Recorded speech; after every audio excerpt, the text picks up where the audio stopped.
प्रिय विद्यार्थियों, आपका स्वागत है। आज हम सर्वाधिक लोकप्रिय गद्य विधा कहानी के बारे में कुछ बात करेंगे। आप और मैं यानी हम सब अपने बालपन से ही कहानी से परिचित हैं। कह नानी यानी नानी और दादी के द्वारा कही हुई कहानियाँ हमारे मन में आज भी छपी हुई हैं। कहानी का जादू हमें एक नई दुनिया की ओर ले जाता है और कोई भी उसके आकर्षण से मुक्त नहीं हो पाता। जब हम कहानी के बारे में जानना चाहते हैं, इसके प्रारंभ के बारे में सोचते हैं, तो ऐसा लगता है कि मनुष्य ने जब अपनी भावनाओं को अभिव्यक्त करना सीखा होगा, तब कहानी कहने सुनने की प्रवृत्ति का आरंभ हुआ होगा। यानी जब एक ने अपनी बात को प्रकट करने के लिए अपनी बात को अभिव्यक्त किया होगा और दूसरे ने लालसा के साथ उसे सुना होगा, तब कहीं न कहीं कहानी के बीज का अंकुरण हुआ होगा। हमारे देश में प्राचीन साहित्य में कहानियाँ सर्वाधिक प्राप्त होती हैं। वेदों में, उपनिषद में, जातक कथाओं में, बौद्ध कथाओं में, पंचतंत्र की कहानियों में कहानियों के संग्रह मिलते हैं।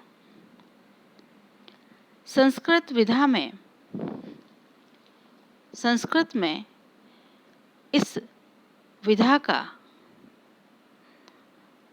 सुंदर स्वरूप देखने को मिलता है। संस्कृत के पश्चात ब्रज भाषा में 200 वैष्णवन की वार्ता में हिंदी गद्य का हम प्रारंभिक स्वरूप देख सकते हैं। इसके पश्चात खड़ी बोली में जब गद्य की विभिन्न विधाओं का उद्भव और विकास हुआ, तब कहानी का भी नए रूप में विकास हुआ। साहित्य इतिहास के आधुनिक काल में कहानी विधा का नया रूप बनने लगा। आधुनिक काल में जो कहानी लिखी गई, वो अपने पूर्ववर्ती युग की कहानी से थोड़ा भिन्न थी। हिंदी की प्रथम मौलिक कहानी को लेकर विद्वानों में मतभेद हैं।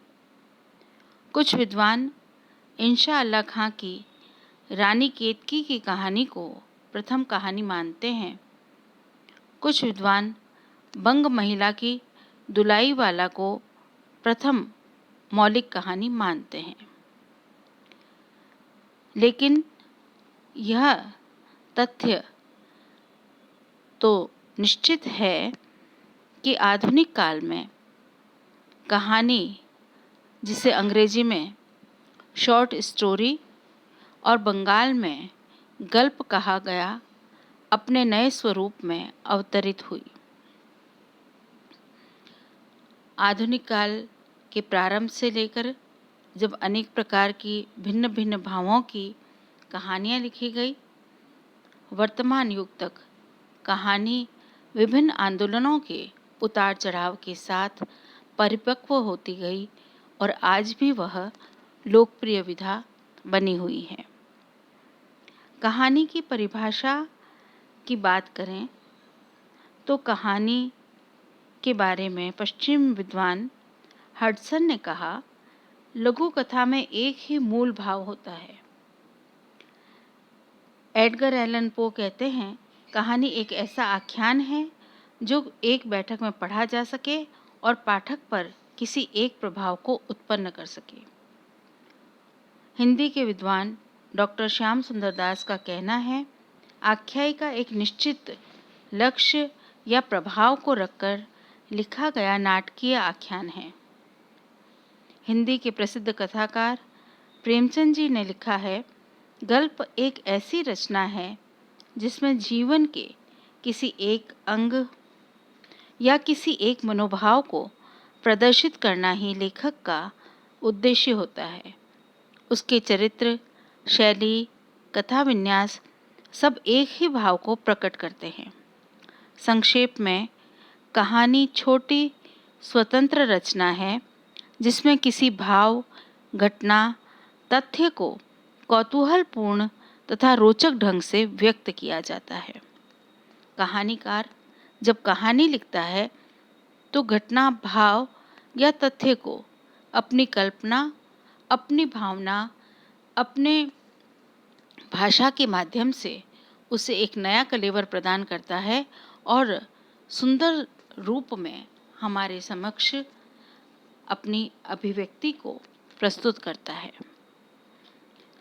इस प्रकार कहानी के बारे में हमने आज थोड़ा बहुत जाना है। अगले पाठ में हम कथा भारती की किसी एक कहानी के बारे में चर्चा करेंगे। धन्यवाद।